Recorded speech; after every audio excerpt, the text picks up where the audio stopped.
Alright, I've got 3 packages here. I'll use this one for the bottom one, because those leak some annoying styrofoam shit if you cut them.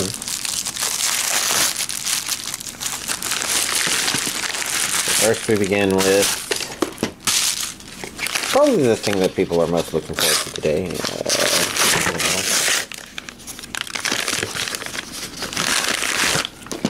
Some more stuff. Maybe the second most.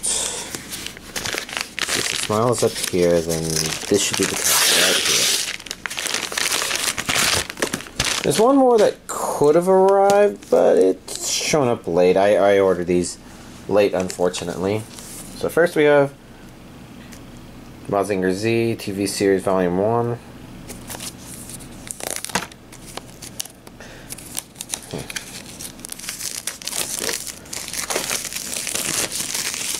Don't think I have this yet.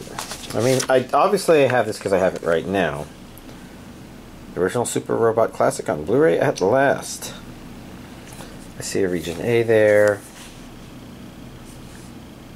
Audio that looks like it's just Japanese, which I kind of expect.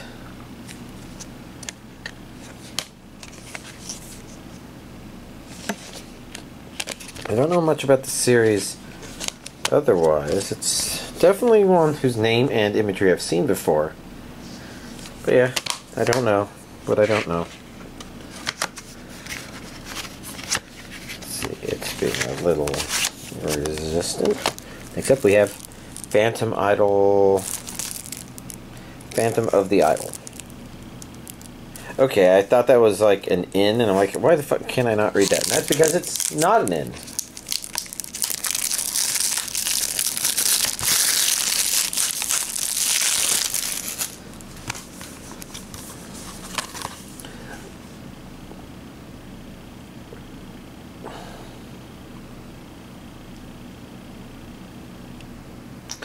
Not even a pesky little thing like death. So it's basically a 2-pack anime.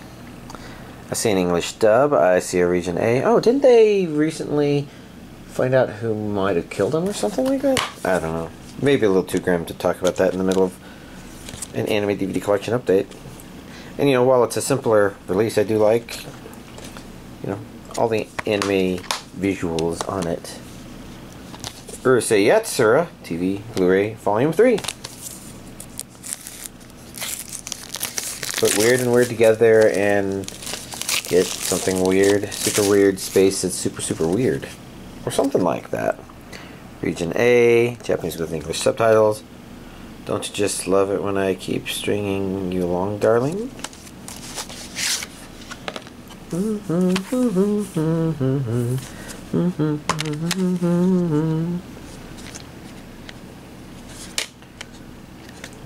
Yeah. There's something about this that I just kind of like from a, I don't know, kind of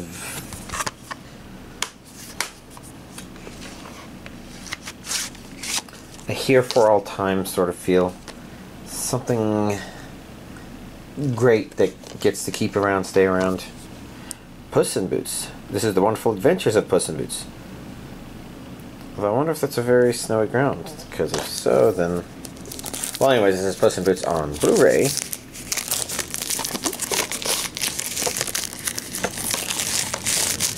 Because I think I have this on DVD, and now I have it on Blu-ray.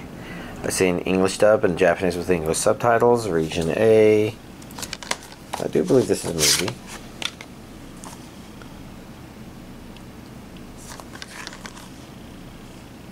And I kind of like, you know, that feeling like it's nice that this is going to be able to stay around too. I bet this is a lot of people's beloved movies. Well, maybe not a lot of people, but definitely a number of people's beloved movies. Midnight Eye Goku Blu-ray.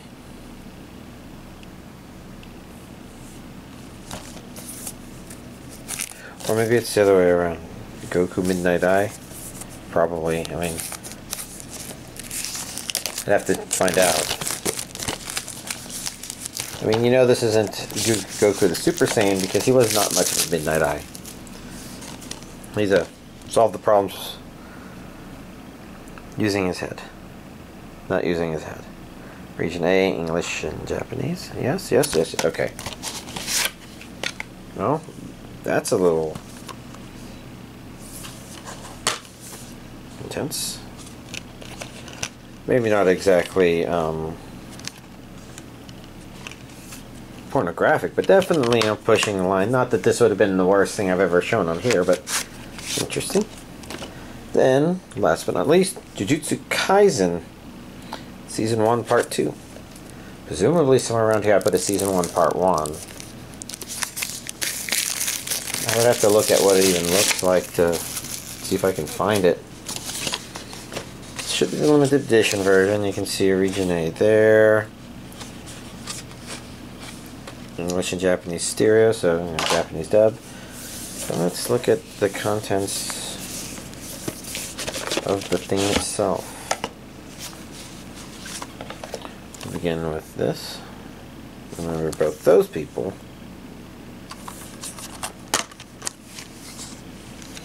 Oh yes, we have inserts, which, you know, are a reminder that Viz is kind of a big seller of manga. I think that's manga. You know, they have a lot of DVDs, but they definitely like to remind you there's manga versions of their stuff available too. Probably useful for some of y'all if you can't dump and use this amount of money on absolutely everything everybody releases. You get to choose if you're like, okay, Jujutsu Kaisen, I like that enough to buy the anime, but maybe you don't care about as much as something else and you only get the manga. You know, hopefully my recklessness gives y'all the ability to make careful decisions. Say, nah, I don't need to be an idiot. I'll let Emmett do that. Sorry, Giga Frost do that. By the way, my name's Emmett. That's my first name. It's unusual.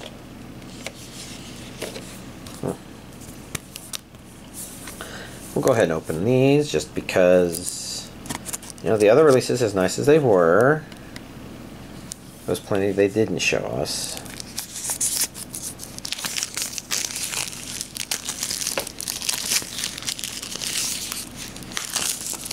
We'll go ahead and do this and take a look at double-sided. Which means I can flip them over like this so that we can look at stuff.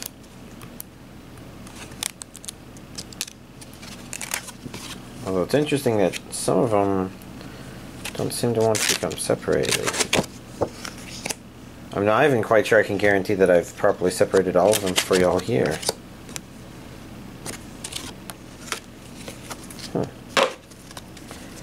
But at a minimum, you know, we were able to take a peek at all of them. Alright, I don't think there's any DVDs this time, so here's this week's anime Blu-ray collection update. Alright, let's get through my list of stuff. I guess I put those at the top, and they're the non-anime things, but let's talk about them real quick. I watched The Amazing Digital Circus, the pilot episode that's out, and it's a very interesting show. I have to admit, well, I had seen YouTube recommend it to me a couple of times. I thought that it was just like a video play of somebody playing a recently released video game.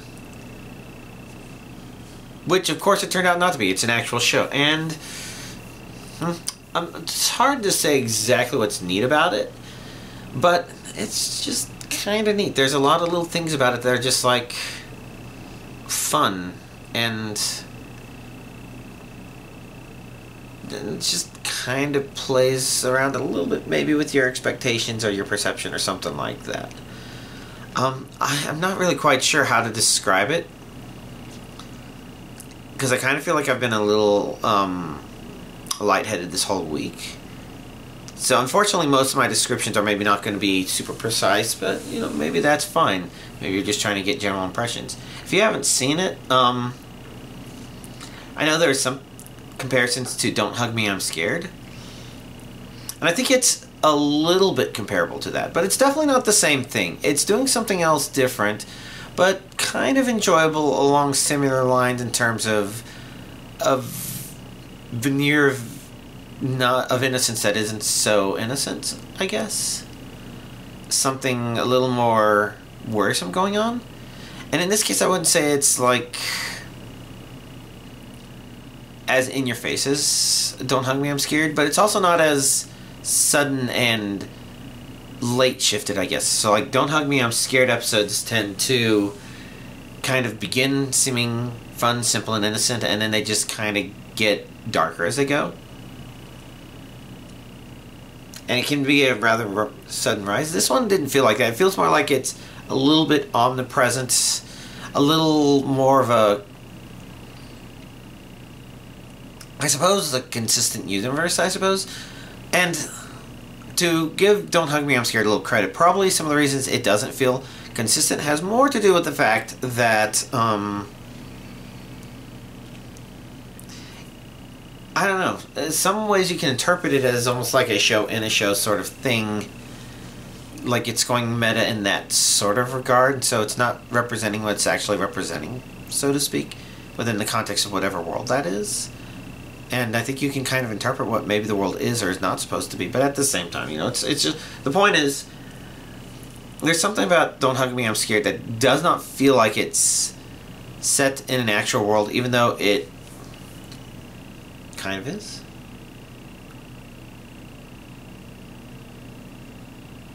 If you kind of understand what I'm sort of, I guess, thinking about, but yeah. I don't know. That stuff. I watched the Five Nights at Freddy's movie, and I thought it was actually pretty entertaining. I think there were things about it that were definitely weak and dumb, and I can't really say if somebody that's not familiar with Five Nights at Freddy lore would enjoy it or not. I can say that as somebody that's not like super into it, it was pretty enjoyable, I thought. You know, I guess you could say that my understanding and familiarity with it is a little more surface level. I've watched some people play. I've watched the game and said I would never want to play this game.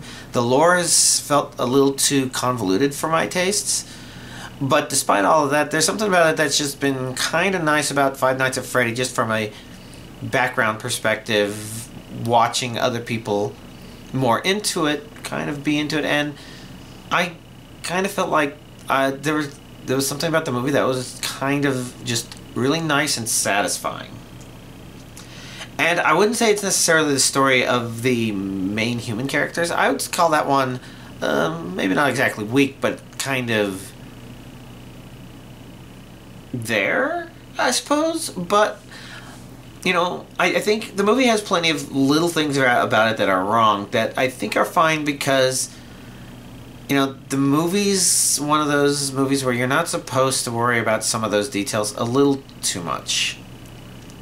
You can kind of feel it, or at least I sort of felt it. And I think a really good example of this would be like in the very first scene, you have a security guard going through the situation, and he's desperately unscrewing the vents to get into the ventilation system. But then once he gets in there and he gets to a vent, he was just able to, you know, knock it open. It's just like, well, good thing he didn't have to, you know, unscrew it or something, which you wouldn't have been able to do from the inside. So it's, but at the same time, it's sort of like hard to tell if you should care about that specific thing, because it doesn't feel like you should. It feels like some of the stuff there, maybe it shows a little more than I think it needed to. But, you know, it's not like it did nothing with the stuff it did show, so it's kind of useful in that regard. Some of the people's reasoning is kind of questionable, but overall, I have to say that there was just something very satisfying about watching it. And I'm not sure if I can 100% place my finger on exactly what that is, especially without spoiling it.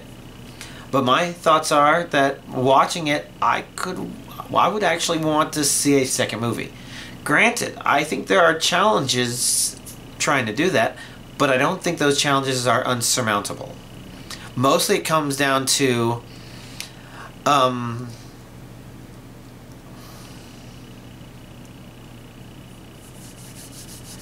I guess they have to play with the characters they've set up very carefully, because I almost feel like all or most of them shouldn't be in a second movie.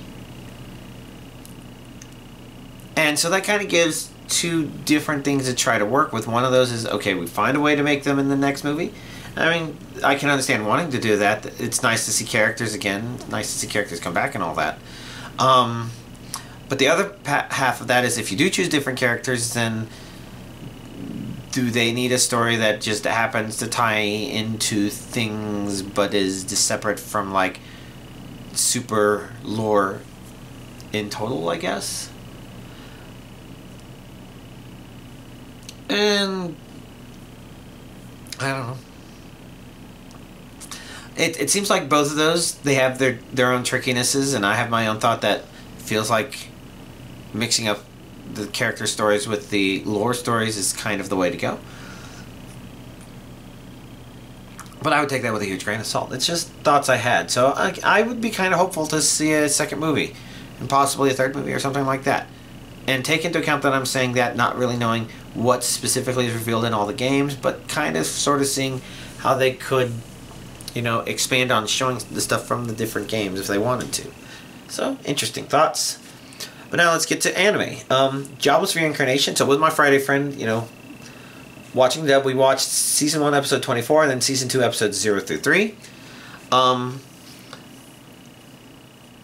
Because we finally finished the One Piece live action stuff, and now he's like, okay, he's going to catch up on that. And then we'll probably start watching some of the other series that he's familiar with, but are airing right now, like Rising of the Shield Hero, but Goblin Slayer. But as for Jobless Reincarnation, one of the things that I thought was really interesting about rewatching episode 24 is that there was actually a significant world building that happened in there that seemed kind of pointless at the time, but going back and rewatching it, I'm like, actually, while the world building that happened in here isn't as important as the next season would have you think just yet, that doesn't mean it's not important and might not come into play then. So really glad I rewatched that, and then rewatching Seasons 2 Episodes 0 through 3. Season 2 Episode 0 is kind of a, okay, catch you up on a side thing, but then Season 2 Episode 1 is when it gets back to Rudius and our main story and our main story's progression.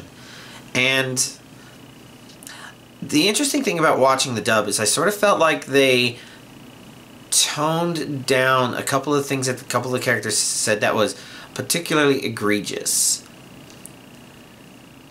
And that kind of surprises me because, you know, I watched this one having certain thoughts about a lot of characters, but then because of the intensity of some of their reactions to certain things, I completely 180'd on a lot of them. Okay, I only 90-degreed on one of them where I'm just like, I don't know if I want to say much more, but you know, it's actually not that bad watching all three of those episodes as they are. When they were airing, I think people were a little more worrisome because it wasn't showing Rudius at his best a whole lot. And if there's one thing about this series that's really nice, it's definitely seeing Rudius at his best. And usually his best comes because of his worst, and seeing him have to reflect and be humble and stuff like that is great. But this one felt like it was a lull in between all of that stuff to a certain degree. Important setup, but still, you know, setting up. And hopefully I think my friend will find everything after episode 3 actually to be pretty great, because I thought season 2, the stuff that's aired in Core 1 so far, has been pretty great. But I guess we'll have to see. Hulk episode 17. We're still in flashback story. And again, it's okay stuff, but like I said, I feel like it just continues to be a distraction from what I really want to see. And it keeps building up more and more stuff than I feel is needed. Yeah, it feels like it's missing something. But beyond that, yeah. The Saint's Magic Power is Omnipotent, Season 2, Episode 5. More interesting stuff based on stuff that was set up at the end of the previous episode. Oh, that's tomorrow. So I would definitely be looking forward to watching what's coming after that, because I think... yeah, that's right. I think we got some good world developing insight and some... I wouldn't call it world building sort of stuff, but it was definitely sort of doing something where it was just kind of doing a situation build up sort of thing, I guess. Very interesting, cute way, but I don't know, I digress. The Eminence in Shadow, Season 2, Episode 25. Let's see if I can remember everything that happened in here, because good fun stuff. I appreciate the fact that the show is not like, oh, we're just a one-trick pony, or we're a three-trick pony, but we're going to keep cycling through those tricks. It keeps doing things that are unexpected. I mentioned one of the things that was nice about Episode 24 was that we got to learn more about Delta, and could kind of appreciate a lot of that. This one, I'd say we got to learn more about Gamma, which was actually quite neat and fascinating. At the same time, we got to see some situations and setups that we kind of hadn't seen before. I also hadn't realized that we hadn't seen Younger Princess this season yet, and so it was nice seeing her again. I don't think she did anything that I would say is super big and, oh, you gotta watch this, but still, it was nice to have her. I'm giving the disgraced noble lady I rescued a crash course in naughtiness, episode 5. I guess it was an episode? I don't know. I'm to a certain degree, I think it's just somewhat being whimsical and not necessarily purposeful. And yeah, I guess I'm definitely not feeling anything strong saying, oh, I feel like I absolutely have to continue watching this. But it's okay. My daughter left the nest and returned an S-rank adventure, episode 6. Again, I'm really liking the way some of our characters are interacting together. Our main character and the daughter being important there. I think they've hinted at some important story stuff in this episode. And I also highly appreciate the fact that they did set up a duel, but they didn't make it repetitive, even though I think it would have been kind of cool for that. There's a part of us that wants us to kind of see him as a very fatherly figure, and to certain degrees, I kind of felt like he has been. Which I think is also what makes the interaction between the father and the daughter pretty nice. But yeah, I'm still appreciating what it's doing. It's definitely a lot better than I thought from the first episode. Dr. Stone, Season 3, Episode 15. More progression on Dr. Stone related stuff.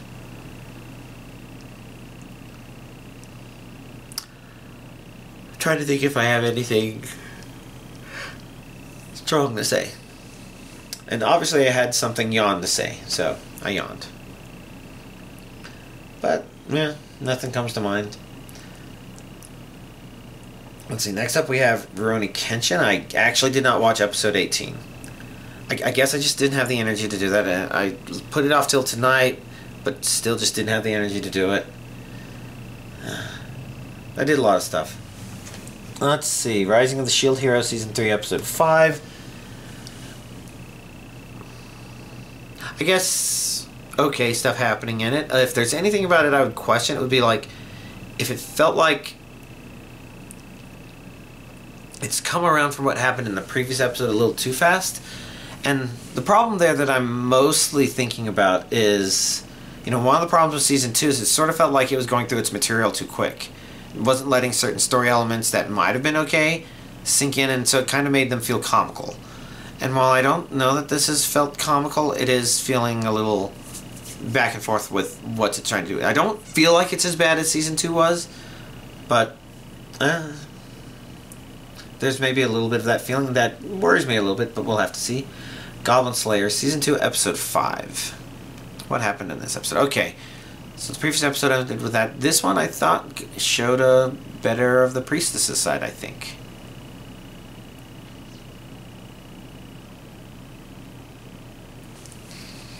No, that was Episode 4.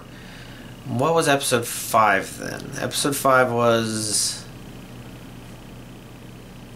maybe it had some of that, but most likely it had more to do with, yeah, they're going down a river. I guess it's kind of interesting setup. It ended at a cliffhanger and kind of waiting to see what's going to happen in the next episode, but overall good stuff, I guess. The Kingdoms of Ruin, Episode 5. If there's any problem I have with it right now, it's that I definitely like some of the emotions it's playing with. It's just maybe I feel like this is an anime that is doing its best when there's revenge, and while there's some of that anger there, it doesn't feel like there's actual revenging going on. And a good, appropriate, oh shit, what have we done? So I feel like that's what it needs. And it's not necessarily completely far away from that, but it could use more of it. Free Rent, Beyond Journey's End, Episode 9. This ended up not being about what I thought it would be about. Which does mean that this part of the story is slowing down quite a bit. But overall, it was a nice episode. I'm not sure if I want to talk about too much why. You know, if you didn't know and you wanted to see it, I want you to watch it and enjoy it. Ragnar Crimson, Episode 6. I liked this episode. I was kind of worried about where it was going and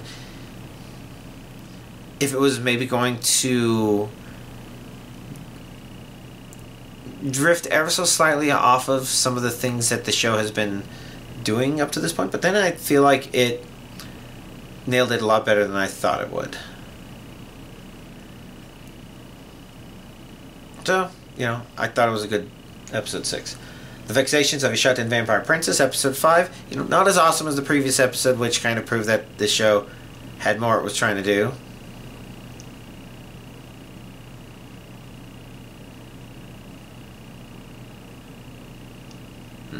Sorry, I have a streamer on and they got pincered by a knight to hit down.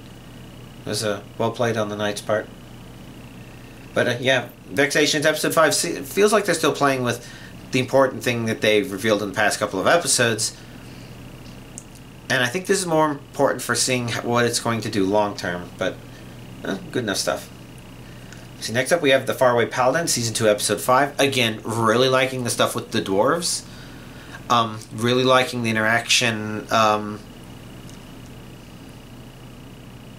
forgot what they called themselves, but the interaction that our main character had with what's-its-face. You know, it was I really liked this episode. I really liked the characters, the characterization, what it's doing. There's something about it that's just really nice. I'm not sure how much I can say without spoiling it, though, so you know, let's just keep it at that. Next up, we have Butareba, The Story of a Man Turned into a Pig, Episode 5. Kind of okay episode. I wouldn't say there was anything about it that was too spectacular, but maybe you would feel the same way just with the show in general. If there was anything about it that was interesting, it would have been the way they chose to end the episode. It's definitely an interesting...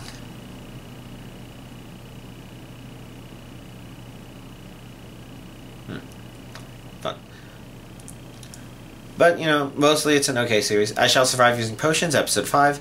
Again, I think it's continuing to do this thing where it's choosing to do super fresh things that are just like, this show does not want to lay down and take it easy, even if it's presenting certain complicated ideas in an oversimplified manner sometimes. But, yeah, let's see, that. You know, it's continuing to just sort of be fun and cute. Tear Moon Empire, Episode 5. So obviously Episode 4 had that tremendous dance number that's like, oh my god, they must have stolen the budget from a Free Rent episode to animate that. But yeah, I think Episode 5 was kind of more standard along the lines of what the show's already been doing, which could mean that's maybe slightly sliding into its shoujo-ness a little more harder, but yeah, it's okay. Spy Family Episode 30, great episode. It's not a complete story, it's, you know, the beginning of one, but like I said, the stinger at the end of the previous episode kind of gave you the impression that this episode would be something more important for the story, more important story-wise, I guess, and it definitely feels like it. Like, instead of a little one-off entertaining moment, this is, important shit's happening right here. And one of the things that makes it really nice is I think this is the first time it's been a more your-centric important story. Because it's really easy for it to be Twilight-centric, you know, because Lloyd's... I think we've been given a better idea of what Lloyd's trying to do than Yor. So this is giving us more insight into Yor in general, which is always great because, you know, she's tied third place for favorite character. Or maybe tied for first place if you want to call it that. I said, you know, what I'm basically saying is, we all love Lloyd, we all love Yor, we all love Anya. I was trying to think why Anna came to mind, and that's because, unfortunately, names. We love them all. If there's any reason Bond is up there, it's because Bond's a little underutilized and maybe not as built out. So he's kind of in fourth place behind the three of them or something like that. And that's okay. They're the ones that drive some of the main story. And it was a good episode. And again, I'm looking forward to the next one. A Returner's Magic should be special. Episode 5. I guess entertaining enough stuff. I guess the real problem is the stuff that's going on is sort of like... It feels a little thumb twiddling as it's moving away towards an inevitable goal. But I guess they're kind of aware of that, and that's why I get the feeling the next episode is jumping forward a little bit further than you would have maybe normally guessed this show like this would be trying to do, I suppose. So, I'd say a good call on their part, if they're doing that. If they're not, then they better give us something good, because what they've given us so far is okay. But I suppose it's ultimately, we're not seeing our main character live up to his main character goodness, I guess. Oh well. Berserk of Gluttony, episode 6. It's okay. I think it feels like there's just been things that are slightly off about Berserk of Gluttony that have just always been there, and it's there. It's not necessarily bad. It does make it where maybe it doesn't feel good, per se. Maybe only feels okay. But that's very abstract terms. Can I better describe thoughts? Well, okay, they kind of established that they have this naming pattern in mind for the 7 deadly sins, and it sort of feels like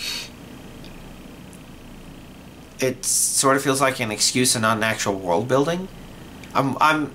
I'm saying it feels like it, not that it actually is, because I think we need to see more. There's more that the show's not telling us, but it's hard to say how much of that is something that I care enough about, maybe? I don't know. It's okay. Shangri-La Frontier, episode 6. If there's anything about this episode that I felt was better than the others, that our main character is finally fucking interacting with other actual people. It's like, I don't know. If he had a ridiculously cool game experience, but he never encountered or interacted with any of the other human characters, and it'd be like, then what's the point? Isn't this basically just, oh, this is an MMORPG, but it's actually a single-player game? And what if it's so good at that, you know, it makes him think that, even though he's good because of these junk games, it's actually just something that everybody goes to and nobody knows that. Well, everybody else knows because everybody else talks to each other, and he doesn't. But it's like, it's the presence of other people that makes somebody being great really neat. Whether it's somebody to compare to, somebody to use these powers for, somebody to work with, something like that.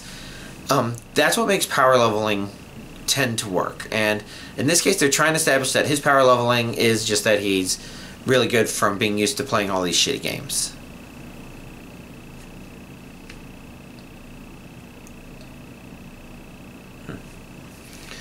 But, you know, episode 6 again, because they finally have him interacting with other characters, feels a little bit better.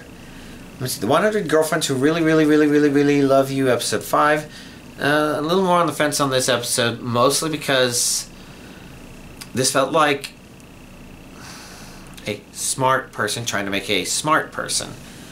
In other words, it's very similar to the problem where it's like Spock from Star Trek would be like, human emotions are highly illogical. And I can't help but look at that and say, no, it's not. Usually, the reason we would say that something like that is highly illogical is because we don't have enough information to kind of understand why it led there. It's like, oh, you backed a rat into a corner and it jumped at you? Well, that's not highly irrational. it's fight or flight instinct, not knowing if you're good or bad for it. You know, it just doesn't know you. And its default behavior in order to help it fucking live is to be afraid, and then when it's cornered and, you know, those hormones build up enough, then instead it'll take action. You know, it's perfectly logical. It's like, okay, you may say it doesn't know everything, but that's not saying that the actions are illogical. Basically, and I say all this because it's like, this character's like, oh, that stuff doesn't help me to achieve this. Like, what's the point in even fucking achieving all of that? It's like, at the end of the day, part of the reason that they have you repeat useless science experiments, I say useless, that's going to be in end quotes, because this person kind of talked about it like that, and I think the writer thought they made them sound smart, but made them sound ridiculously stupid.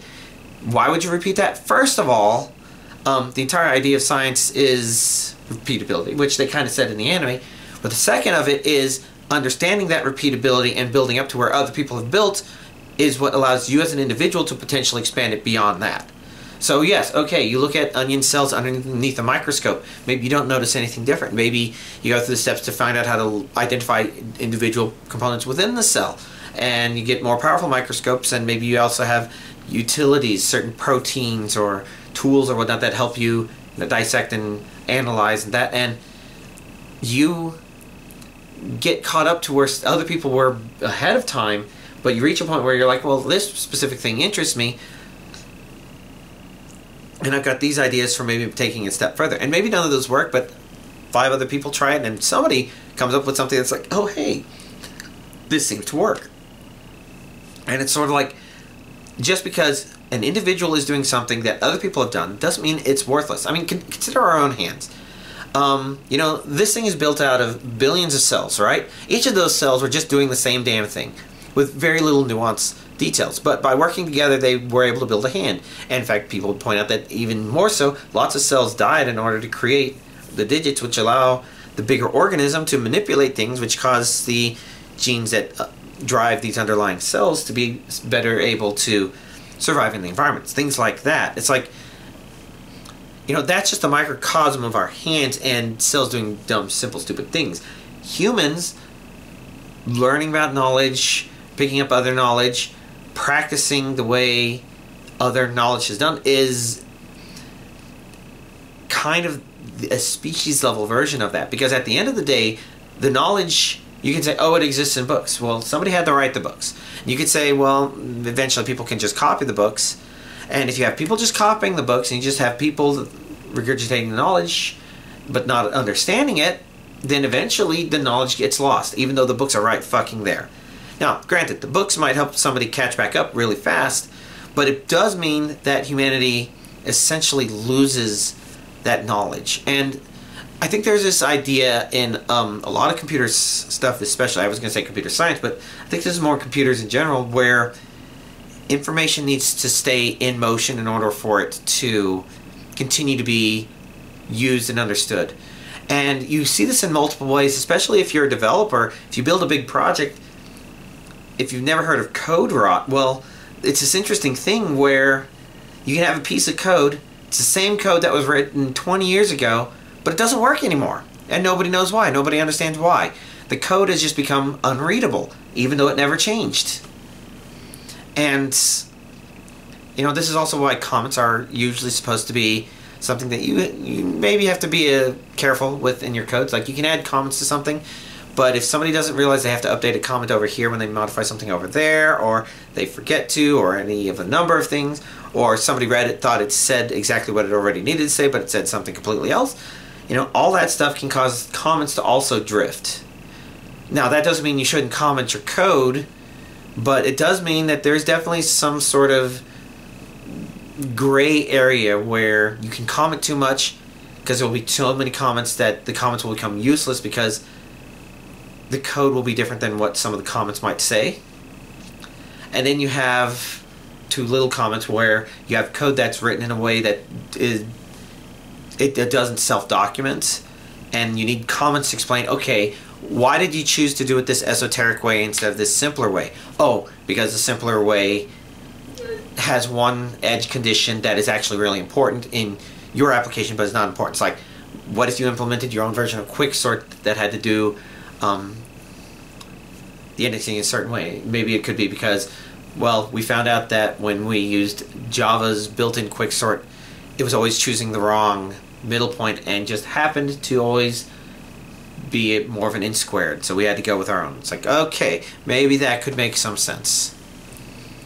It's probably not very common, but the point is, you know, she says these things that don't make sense, and probably the most egregious is, what is the purpose of fun? Motherfucker, fun is so all emotions are important. Maybe they're not important in all situations, and you can argue that there are certain situations where certain emotions shouldn't come into play, but the emotions all exist because they help us as an individual, help us as a collective exist. Fun exists in order for us to learn skills that could be important. And you could say, oh, well, we don't need to learn hide and seek, and I'd say, bull fucking shit. It's like everybody at least having some level of understanding of hide and seek is important when you are dealing with some of the things that go wrong in our society. If, you know, and most people are maybe not going to need to use it, but most people being able to potentially use it is a deterrent. And that one's a very simple deterrent. Okay, can you do that? And it probably helps build certain mental skills like object permanence and stuff. And so people can be like, okay, well, I checked here, but I don't know if they snuck back in here. You know, people can build mental maps like that. Fun is something that helps us build our skill sets. And you could argue that there are certain levels of fun that are beyond what we need. But then you would have this person said stupid stuff like, I do not need romance now. It's like, bitch, you're in an anime set in Japan, which is already dealing with an aging population. And one of the problems that we keep dealing with is this idea people have that, oh no, we have to put off people living their actual adult life and make their childhood last as long as we can. What ends up happening is you have people that are going to college into their 30s and they're supposed to focus on it, and then, you know, they come out into their 30s and like, oh, all right, I have this PhD and now I'm in the workforce, and how do I build a family again? And you have people that kind of do it, but you lose a lot of the traction to be able to actually do that, and you're giving up an important part of humanity as a species. You could say maybe humans need to die out. Maybe. But who's to say anything needs to die out? I mean, this is one of those problems with people saying we need to save the Earth. No. The Earth's not going nowhere. We could nuke the entire planet. The Earth is going to be fine. Okay, we're worried about the life forms on it. Okay, now, is there any reason why any life forms on there should be higher prioritized than us? I don't think that's as easy to answer, but you could say at the end of the day, humans are animals too. And maybe you could say that we're too successful and we're destroying other animals, but really the problem there is we're destroying things in such a way that is bad for us. Like, even if you say, oh, well, this one species is going extinct and maybe that's not going to be a problem. Well, the truth of the matter is you never know how the extinction of one species that is apparently competing with humans ends up being deterrent. Like, I think there was a YouTube video about how reintroducing wolves into a certain wildlife area caused the rivers to change or something crazy like that. And it was just a step effect that caused, like, deer to be more wary about being out in open fields, and so they tended to be, or something like that. And while there's certain elements of that that are just like, okay, yeah, you're too human-centric, at the same idea, the point is, you know, people hunting down wolves because wolves are dangerous to people had that sort of effect. And, you know, we also see a problem with humans hunting down predators that are dangerous to us in terms of other creatures that are preyed on by them suddenly growing like crazy, and then you know, they're eating the food sources too much or something like that. Or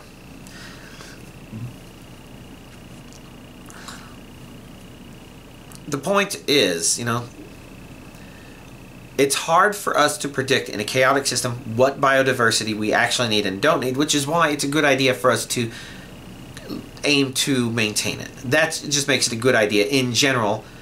for ourselves. Like, you want to say do it for them? It's like, well, they wouldn't do it for us. So, it's better if we're doing it not only because we know better, or could in theory know better, but because it's practical. There's good reasons to do it. You know, show our empathy. Yeah, sure, that's good. But also, don't let your empathy hold you back. Things like that cause people to, like, blame the logging industry for deforestation when it's usually farming. And it's kind of hard to say, well, maybe humans shouldn't farm, because usually deforestation is happening because people need to eat.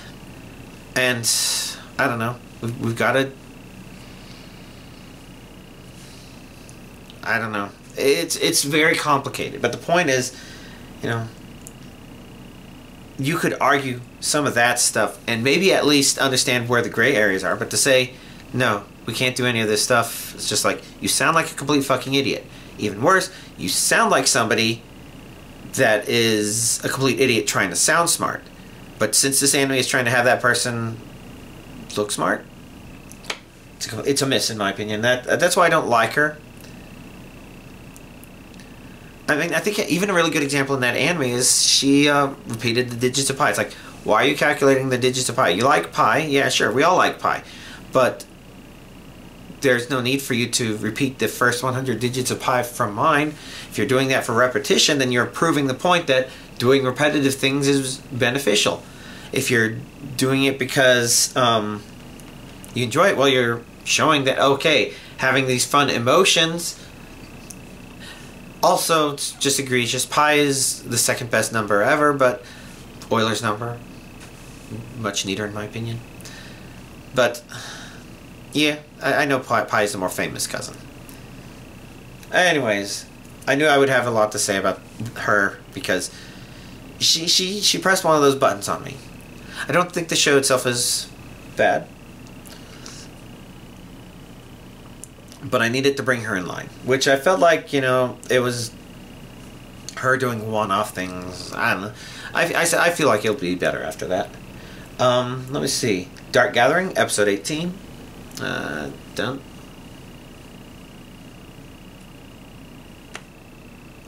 Yeah. Okay stuff, I guess. Again, some of the problem here is I felt like there was too much interaction with the ghosts, as if the ghosts are other characters, sort of stuff going on. But, yeah, it's okay.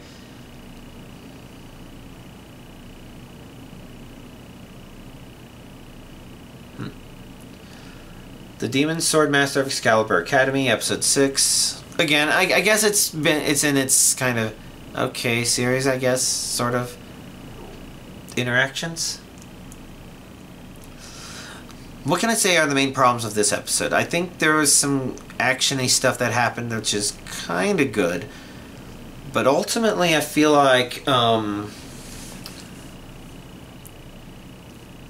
it's hard to say what the feeling of the purpose of it is. I feel like the show's kind of going through motions to a certain degree. To a certain degree. Oh well. A playthrough of a certain dude's Vermo life, episode 6. Okay stuff, kind of pointless stuff, but I think that's kind of in line where pointless in this case means it doesn't really have anything where it's just like, so why am I watching this? What am I expecting from this going forward? And yeah, maybe not much. But I think that's in line with what it's been up to this point. I guess it's just sort of pleasant watching some of the stuff. Let's see. Ron Kamonahashi's Forbidden Deductions, episode 6. I thought it was a fun episode.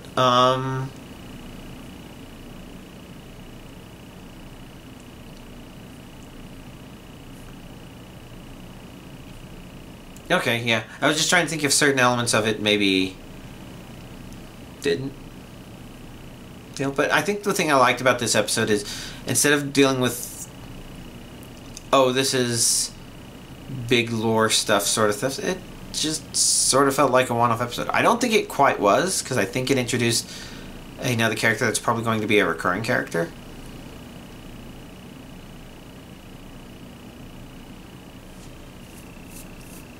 I suppose we'll have to see. And then finally, Dead Mount Deathplay, episode 17, which I'm rolling my eyes. I don't know if we've seen these characters before, but it's like it's introducing more characters. It keeps playing with interesting things, but not focusing on any of the ones I think it really needs to. Kind of weak, if you ask me.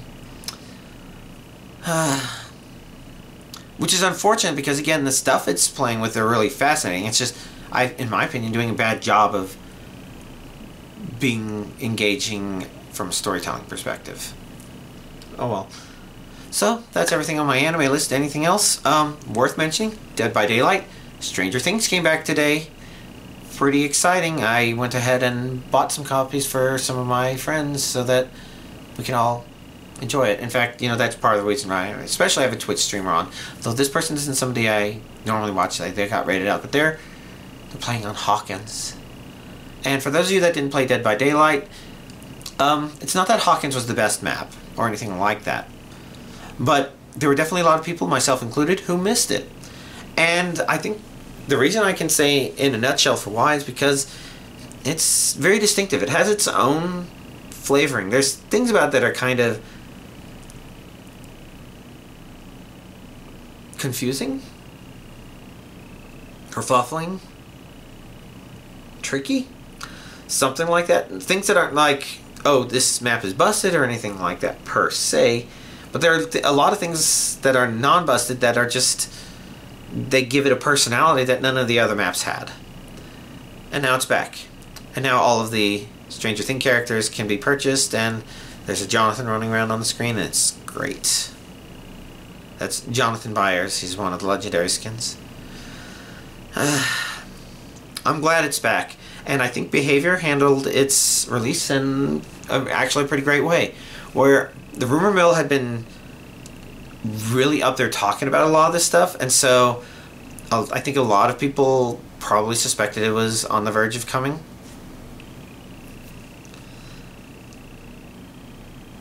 But what Behavior did was they said, alright, yes, it's coming back. Oh, guess what? It's already here. Download the patch and play it. Yes! Fun stuff. Beyond that, a lot of this week of PTO, even though I wasn't doing a whole lot, I was at least thinking a lot about my VR chat avatar and how to get certain new things done on it. And so, in a nutshell, with Unity, VR chat, and I guess the way avatars work in general, usually, and you can tell because a lot of the economy is set up around this, and I don't mean like financial economy, I mean like tutorials and assets and stuff kind of give you this impression. But normally if you have like a model of a person, you rig it as a humanoid, and then in order to have that humanoid do certain dances, you have animations. If you ever look at the animation and what the animation is telling the avatar to do, it's telling the animator to move the right arm, the head, the neck, the joints, you know, everything like that. And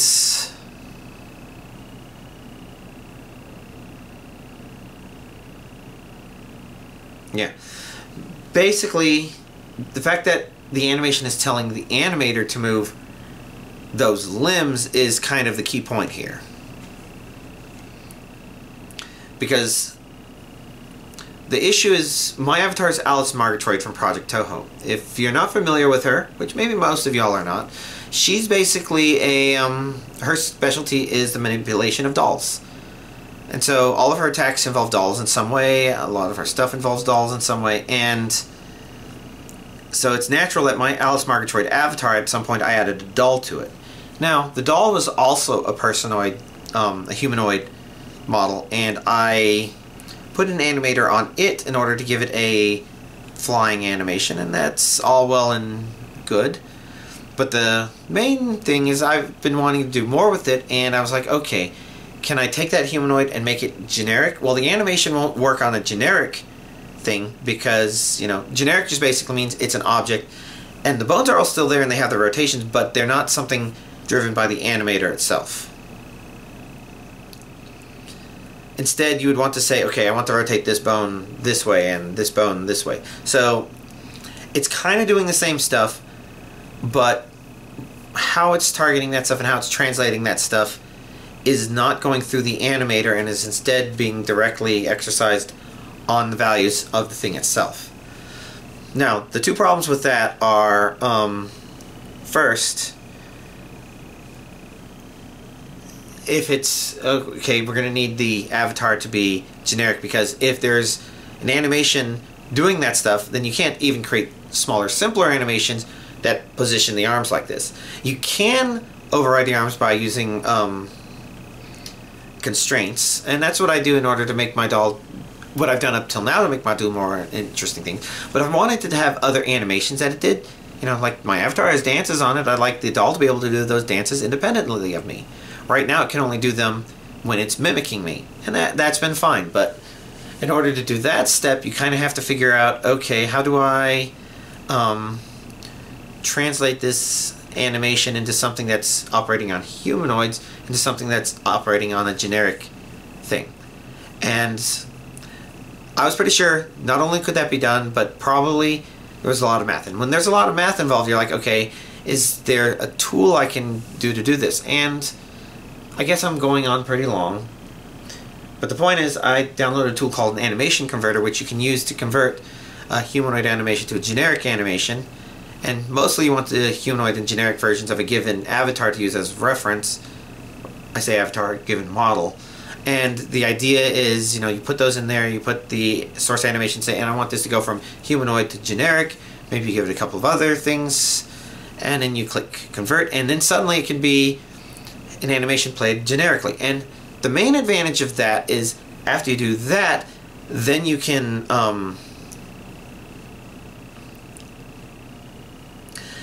do other kinds of animations where basically you can. So the doll exists on my avatar, but since it's a separate entity, it's just kind of like underneath it. So while my doll had an animator, animations on that animator couldn't affect the doll because the doll had its own animator doing stuff. But that allowed me to take those animations and move them here, and it's going to allow me to control things a lot more precisely from here, because I'll just be able to tell the doll, okay, do these animations. Or at least I'm pretty sure I need the generic editor. It's possible I don't.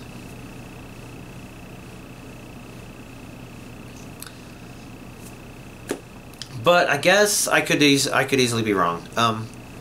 I just appreciate that I was able to do that, and because of that, I did some cleanup on my doll in order to make it where all my dances that my main avatar can do can be done on the doll on its own, which is really nice because some of them, the doll, I can then fly it around and have it doing like caramel dancing as it goes up to people or something funny like that. But then I was like, okay, and then going beyond there and cleaning all this other stuff up with that, I was also able to fix a couple of other bugs with my avatar related to the Unity update. So VRChat updated to Unity 2022. We upload from Unity 2019,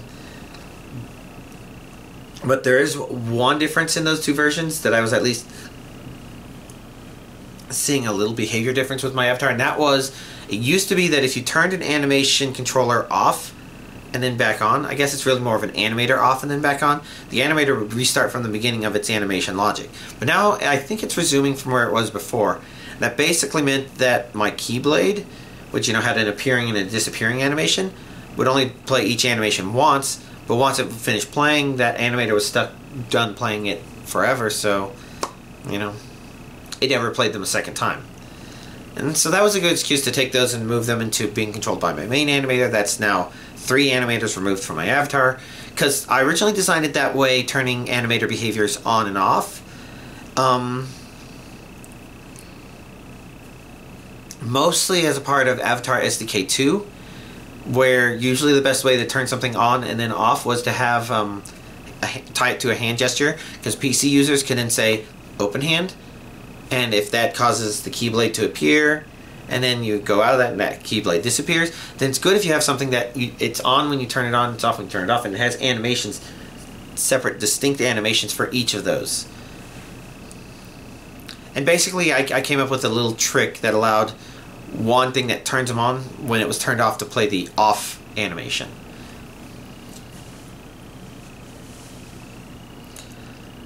And we're way out of SDK 2. This is SDK 3, where you can just, from an animator, turn something on and off. You don't have to tie it to a hand gesture. Now, if you tie something to a hand gesture, you're tying it to that in order to facilitate something. So a really easy one, which is pretty much the only one I do now, is when I do open hand, my avatar smiles with closed eyes. Very pleasing looking. And that's for both waving goodbye or head patting. Works for both. Okay, this is a lot to say, but you know, with all this stuff, advancing stuff, like the doll's getting more and more advanced, because the next thing I made it do is like, okay, it's always been flying over my shoulder or floating on the book, but I gave it a new mode which allows it to walk on the ground up to me, and I set it up in a way where it's a more dynamic follower. So I guess what that means is, you know, instead of a lot of followers say, okay, they need to be standing, if I'm standing here, they need to stand exactly right here, so they'll walk to that spot and then snap into place usually. This one runs until it gets close enough to that spot and stops, and it has a slightly bigger area, so it's not as soon as it's off that spot it has to go there, but if you're a big enough distance, then it'll catch up to you. And the other neat thing I did with it is it has an idle animation, but I used constraints and another custom animation to make it where in the middle of either the walking or the standing cutely animation, it will sometimes look up at me and just stare at me for a little bit. I don't know.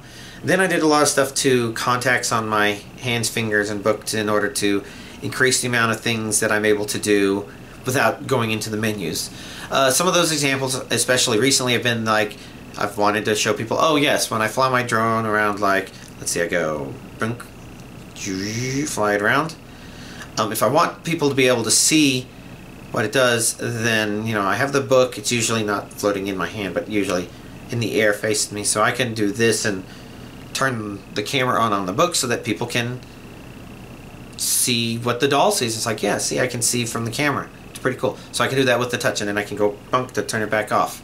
I can go bunk to put the book away, or bunk to change the position of the book. Bing, summon the book to my hand, wherever it is.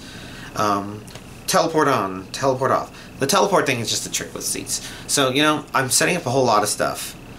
And I know I'm still talking about it because, you know, I guess I've been really into that, but I'm still not completely done thinking about it, because while I did get all that stuff working, I'm still working on the next big thing, which is something I've always wanted to do, and that's make it where Alice Murgatroyd can use her doll to do some standard fighting game attacks. And while I'm primarily going to drive that with finger gestures, in particular Alice has 4 rings on, and while I could make it where touching those middle finger rings do something, it's the index finger rings are the only ones that I make interactions, because they'd be too close otherwise. You know, you have left hand, right hand, that's nice and simple, interactions on the book, and eventually I'll add more, but the idea is, you know, if I say, you know, I'm gonna, that's like a gun, if I'm gonna do an attack, and let's say I do this, you know, that's 2 fingers, that's 2 weapons. If I go bonk, touch those together, then that's setting up the doll to do one of Alice's classic spinning doll attacks. And then, simple enough sounding, now that I can do my own custom animations, I can set a whole lot of that stuff up. And the thing that I'm really trying to set up to do is to not only have to do a really neat thing when it sets up, probably also when it resets, but also I want to make it where I can actually aim it really well. And, you know, that comes with, okay, well, how do you aim something in this when you don't have any targeting system? Well, you kind of create automatic, or, sorry, manual targeting systems, and I guess the goal here is, you know, I can target with my fist. You know, I already have it where I can do that with certain other things. It's convenient, you know. It's easier to move in 3D space when you say, there we go, I've targeted you. And you may say, okay, well, that's kind of good in terms of looking in a semicircle from you, but what if you need to adjust the distance? And the idea I had for that is, you know, it has a proximity thing, so since I'm using both hands to automatically set it up, so I'm going like that, and then I'm probably doing this next. Basically, it can detect how far apart my hands are, and the farther apart, the further out the target is, and so I can like choose a mid-range target and then fire. And the targeting system would be something that's only visible to me, basically. Like, it's only turned on my version of the avatar, and other people won't see that stuff, and it allows me to reuse certain other assets on the avatar in order to do it. you know, kind of saving on materials to a certain degree. And I think it overall ended up looking a lot nicer. And so it sort of feels like that as a concept will make it really easy to aim it at the exact thing I want to relatively quickly. And so I might be able to pull off some really neat Alice Margatroyd stuff where I, you know, I arm it real quick, aim real quick, and then fire real quick. And, you know, maybe go from not in an attacking stance to performing an attack there. And, you know, I don't know that these attacks will do any damage. A lot of that really comes down to what happens after that. Because there's a possibility that some of these things, like, I know, like, there's an old VR chat Doom world where you can make it where particles from your avatar can hurt enemies. So my question is, well, what if a lot more worlds have that and I decide to make these kind of do an intense amount of particle damage or something like that? And I might try to do that.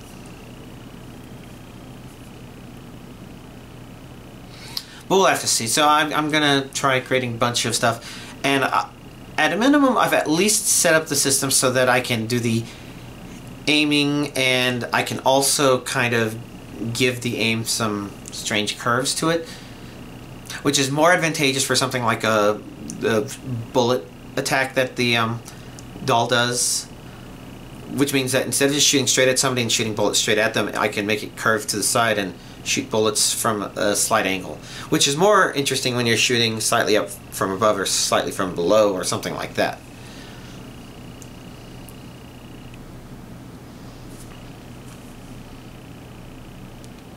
But it's all stuff. I've got a lot of things to play with. So, okay, I lost a lot of time on Saturday or Sunday, I don't remember which, reinstalling the 3 Toho fighting games and trying to figure out, okay, how did I grab sound assets from this before? I finally figured it all out, but it took a while. Mostly because I couldn't remember what I did before. Funny stuff. To be fair, it's been like 2 or 3 years, and I only did it once. And the computer that I think I did it on doesn't boot anymore, so I couldn't investigate things there. So, I don't know. Obviously, you know, if you're still listening to me, like, okay, he listened to a lot of Avatar stuff. Maybe it meant nothing to you. Maybe you just appreciated somebody kind of gushing about, you know, the technical, fun things they're playing with. Maybe I should do some sort of Avatar showcase that shows absolutely everything my Avatar can do, but I don't know if we've got long enough videos for doing that. I just have to consider playing with it. Fun things to think about, but I've gone on.